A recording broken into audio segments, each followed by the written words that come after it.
I'm Scott Al Miller. This is my life living in Leon, Nicaragua. Today, I want to do some expectation settings around the Costanera, or the Pacific Coast Highway, as many people know it, or just the Coastal Highway, the new highway that is connecting the Pacific Coast beaches here in Nicaragua. It's one of those things where we think there's a bit of misinformation or misunderstanding about what exactly this is. It is a real highway, and absolutely no way is it not a real highway, and it already exists, so it's important to understand exactly what the status is. We're going to talk about that and a few other things about life here in Nicaragua right after the bump.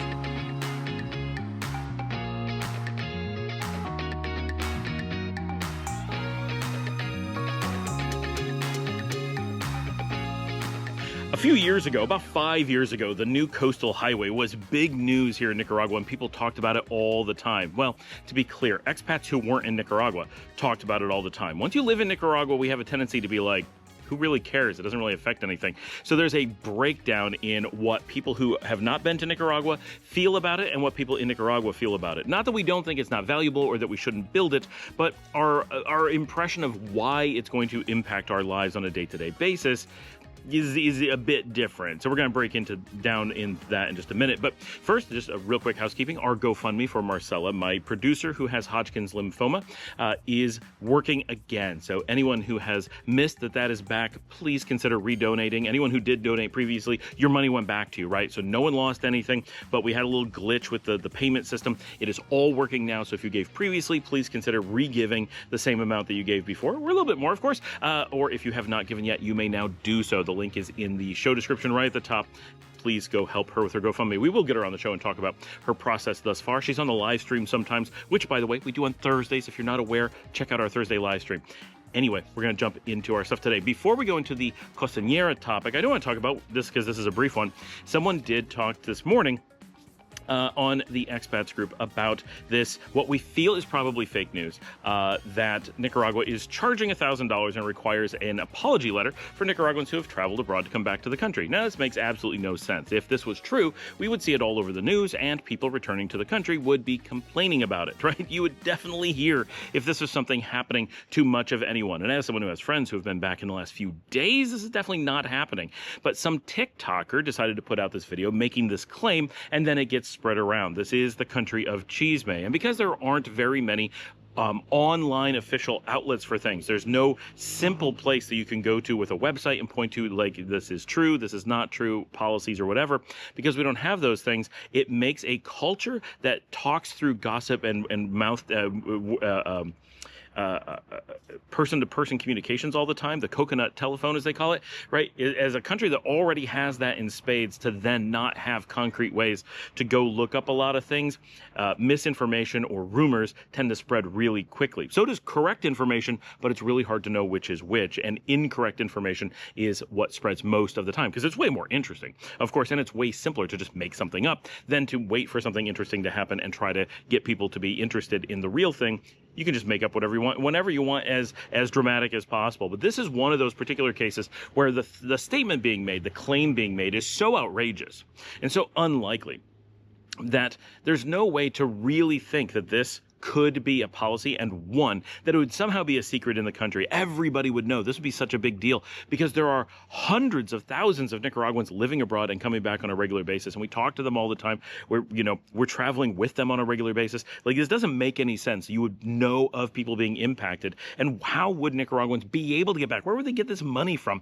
Like, it's just so many steps, and it doesn't make any sense. And how are they supposed to know to do it? Because one of the problems is this came up this morning. Someone had someone who was denied entry to the country, and then someone posted this as maybe this is why, right? So it's a very confusing situation because supposedly they were denied entrance via their airlines. Well, the airlines didn't pass on and can never pass on why you are denied. They can only claim that the country denies you, which we know from our own experience we've had claimed many times when it wasn't true. The airlines just wanted to bump us, and since we have no way to prove that Nicaragua has allowed us to come in, we're stuck with the airline simply making the claim. It is an impossible to verify situation, so it's an easy way to bump people from seats. So we know that airlines do this all the time, and we know because we had access to Nicaragua after the fact to prove that they had not done that, right? The airlines had just bumped us 3 times because they had oversold their seats, and they knew that they could do so, right? So this is the thing that we notice happens. Airlines are never going to give you the reason as to why you're not eligible to fly mostly because it's probably not coming from Nicaragua or whatever country is doing it. But it's not their place to pass on that information. So if Nicaragua was to put a rule like this in place, it would have to be incredibly well documented and incredibly well communicated, because the people who would need to know about it aren't in the country and there's no way to reach them. So they'd be outside of the country trying to figure out what's going on, and this rule would be blind to them. They would have no idea, which is the case now. Nobody knows about it. One TikToker has some random misinformation that can't possibly be true, and it doesn't give enough information for anyone to be able to action it, and the airlines don't pass on the information. So there's a breakdown in potential communications. Whoever's making up this story isn't thinking through the logic of how it would need to work. Like, it's not a plausible story.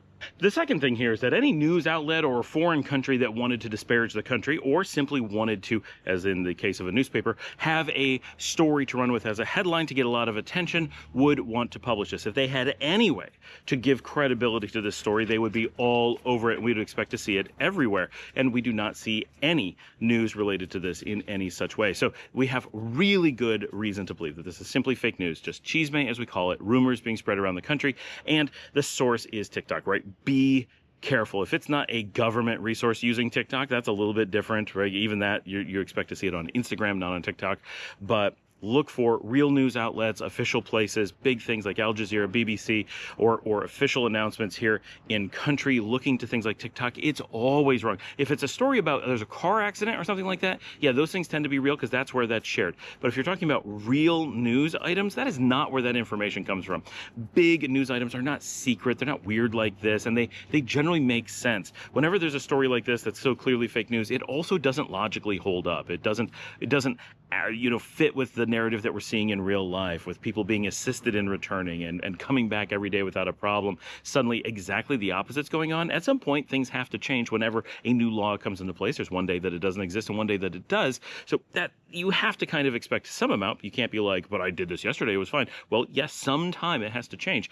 But to make a complete about face with no information about it for no reason doesn't really make sense. So it's just something to look for when you're in a small country like this. You don't have the big news outlets. You don't have the big information resources. You don't have the websites with all the announcements and dates that things go into effect the way that we're used to in a lot of other countries. And so it creates a vacuum, and that vacuum is going to be filled with rumor. And there is so many people in the country and out of the country who want to, one, just get attention and spread any rumor that they can, and two, want to disparage the country and use any opportunity to do harm, and they're going to do so. So you really have a pretty generally bad track record with anything that's being spread that way, unless it's an announcement there and then linking you to a real news source. That'll be a little bit different. All right, let's talk about that coastal highway.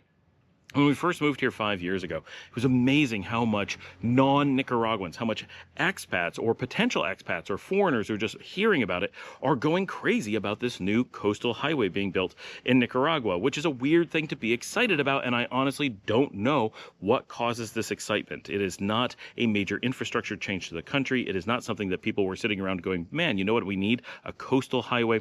For those of us who've lived here for a long time, there is a certain amount of, from time to time, very rarely, it would be nice if you're out on one of the beaches that you may want to go from beach to beach over a small area and be able to not be limited to a single beach. Because the way it works currently throughout almost all of the country is a main highway such as the Pan American, or an alternative, because the Pan American doesn't go up the entire way along the coast, runs somewhere near the beaches, somewhere between 15 and 45 minutes away, and runs basically the length of the country. Again, not all the Pan American, but something is going to run about that close to the coast the entire way up the country. So in order to go from beach to beach, you may be on one beach, and if you want to go to the one directly next to you, there's a good chance that there's a road that goes straight there. It might be a little dirt road, but there's something. If you want to go to a beach that's any distance away, chances are you have to do that 15 to 45 minute trip back to the main highway, go up to wherever you're going to go, and then travel back out to the beach.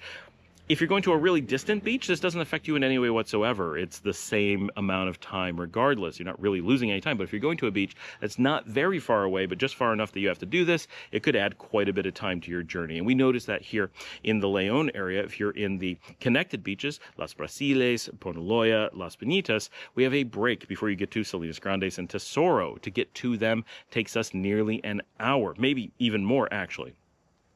From them, if you want to get to their next set of beaches, Puerto Sandino, Playa Azul, Valero, and others, There's another long trip out to the highway, go around, and these are ones that Tesoro and Puerto Sandino can see each other. They're that close, and yet the actual travel time between them is currently something like 45 minutes.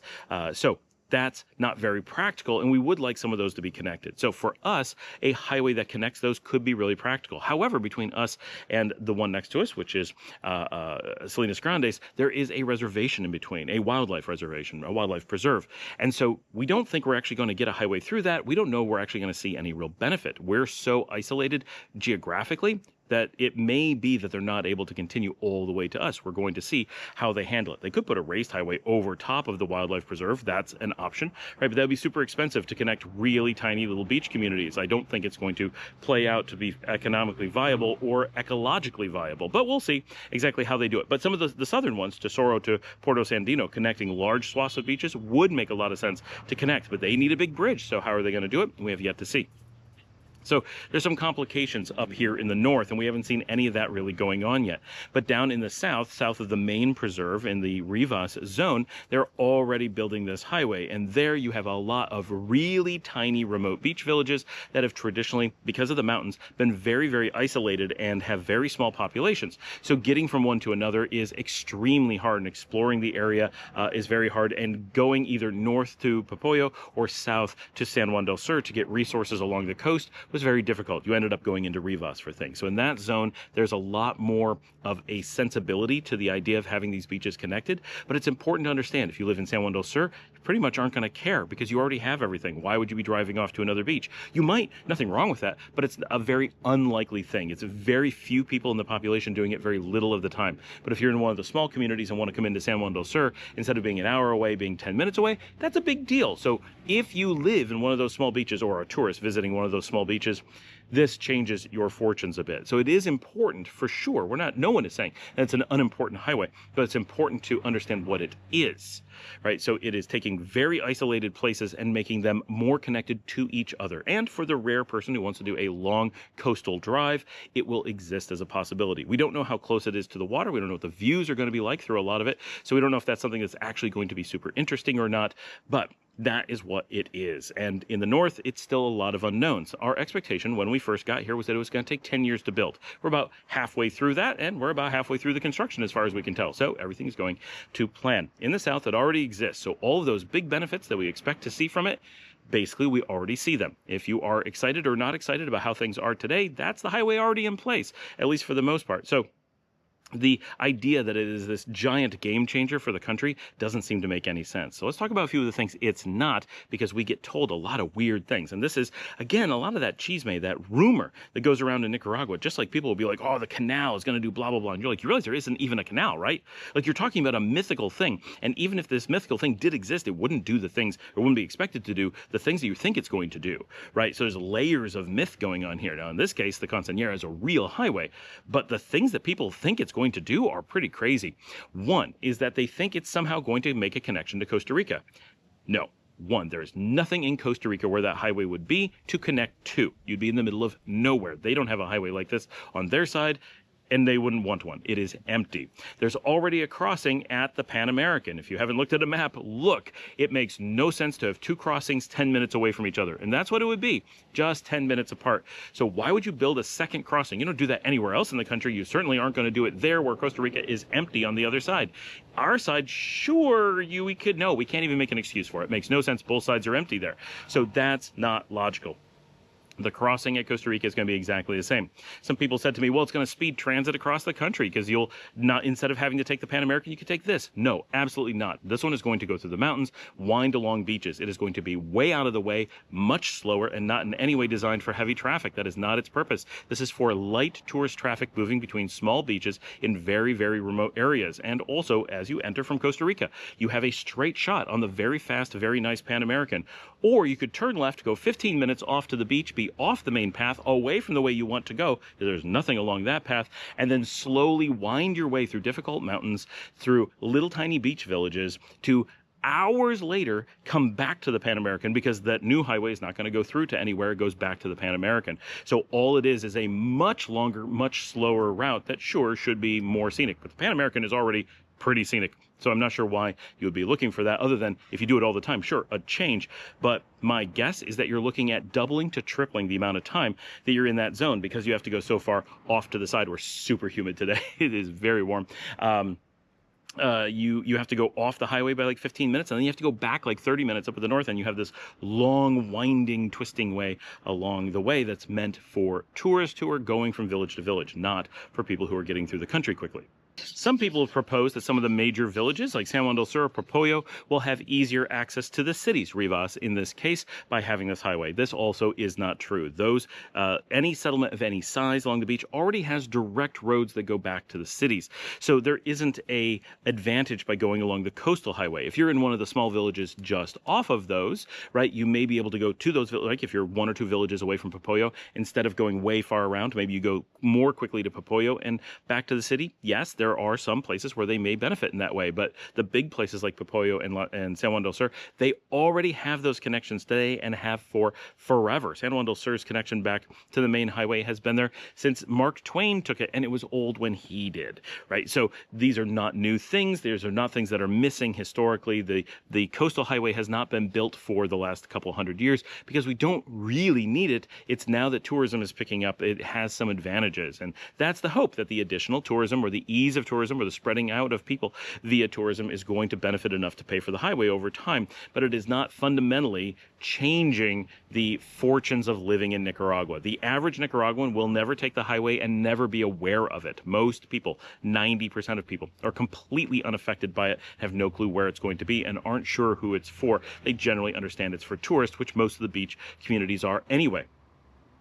So that's the next thing, right? So it's not a way to get across the country faster. Absolutely not. In no way does it do that. It is not additional connections to Costa Rica or some other country. Some people think it's going to magically connect to El Salvador. It goes nowhere close. Some people think it's going to connect to Honduras. No, it's going to go back to the highway and connect to the same spot to Honduras that we already have a road that's already at the coast, right? So none of those things make sense. It is not going to go the entire length of the country. It can't. We have a couple breaks. It cannot go through. So it's not going there. We've heard it's not even going all the way north, and it would make no sense to. So that's not like we thought it was going to. No one thought it was going to do that, but foreigners often do. We don't expect it to have really major ramifications. We think it's a good thing. We think that they're putting in something that makes sense in a logical way, and that foreigners, for some reason, have run with it, thinking it is a completely magical thing that is going to just do all these things, either solve problems that don't exist or fix problems it couldn't possibly fix, or be in places it couldn't possibly be. And there's all these illusions, like that the Pan American isn't a fast road, that the Pan American isn't already doing the job it's supposed to do, that the border crossings aren't really there. All these things have been there for a really long time. They are not new in any way. They are well established and work really well. This is not going to offload traffic from those things, right? There isn't enough traffic on those things to need to offload. Doesn't really make sense. Maybe traffic will pick up in the future. Maybe it'll become a benefit in the future in that way, but it doesn't make sense because it can't really offload anything because it's so slow and out of the way. So it's important to temper expectations, because every time someone mentions it, whether it's on my live stream or whatever, people are like, tell us about the highway. Like, I have no idea what they're picturing as interesting in any way about this. Now, maybe some people are just saving up questions because they're like, we need something to talk about. Totally get it, and I appreciate the effort. But for those who are really interested, much like the people who ask about the canal that doesn't exist, getting excited about a really basic road that could just connect some beaches just isn't a very exciting thing. Sure, at some point I look forward to going down and driving the length of it, filming all of it for you guys. I'm sure it's super beautiful, and I'm sure it's got utility for those beaches and for people who are tourists or locals who want to move from beach to beach or live on a remote beach that it's now going to connect. That stuff will be great, and I'm sure it will open up, and I'm sure this is part of the goal, it'll open up some areas for housing and development that currently are too isolated and no one can get to them. That has a lot of potential for benefit, but it's to everyone, right? To increase the economy, have more housing, spread people out. The more people are spread out, the less that foreigners impact a particular spot. Lots of good things, but all of them relatively minor. If you're one of the people who lives along that route, hey, great, you may have another house option, or you may have a little bit quicker time getting to your local small resources, but not the big things. Like with talk of the Nicaragua Canal, people get really excited, especially when they're abroad, about this highway and other construction projects here in Nicaragua. But those of us who live here, We're just not sure how it's going to affect us in such a way that we may think it's a positive thing, but we're not excited about it. We're not thinking about it day to day, and really it just falls off of our radar until we're going to travel to a place and be like, well, maybe I can get to that beach a little bit. Maybe I'll see this road. It's all really minor. And I think for basically everyone who's on the channel, who's watching this, keep in mind that this just isn't something in the social consciousness. This just isn't something that's having a day-to-day impact on very many people, extremely isolated groups, and typically tourists or people looking to live in very remote areas that may not be quite as remote anymore. But we're talking very, very few people in that. Hopefully this does have a good economic impact. Hopefully it's a very positive thing. We always hope for the best. It's just want to temper that excitement, because we really do get, every time it's mentioned, there's just this context of it's going to change everything, and we're like, it is not. Something's being missed, right? There's some imaginary thing on this that is just, it just isn't the big deal that people imagine that it is. And it's I don't know, something about infrastructure projects in Nicaragua get people really excited. Of course, when you start talking about trains, I get really excited. So, okay, maybe I do it too. Anyway, thank you so much for joining me. Like and subscribe. If you'd like to help support the channel, the work that we do here, you can buy me a coffee at buymeacoffee.com/ScottAlanMiller. And of course, get in the show notes to see a link to that and a link to the GoFundMe for Marcela. We're getting that running again. We really appreciate everyone who's helping her out. It is very tough being a single mother of two and going through stage 4 Hodgkin's lymphoma. She is through her chemo. Things are going well. She is now starting radiation therapy. We will get more information for you as that begins. She hasn't actually had her first treatment of radiation yet. As always, if you watch another video, that helps. If you give a thumbs up, that helps. If you share on social media, that helps. If you send a link to friends, family, if you cajole them into watching an episode, all of those things help. And of course, say hello, ask your questions, and check out all the information we have in the show notes about other things as well. And I will see all of you tomorrow.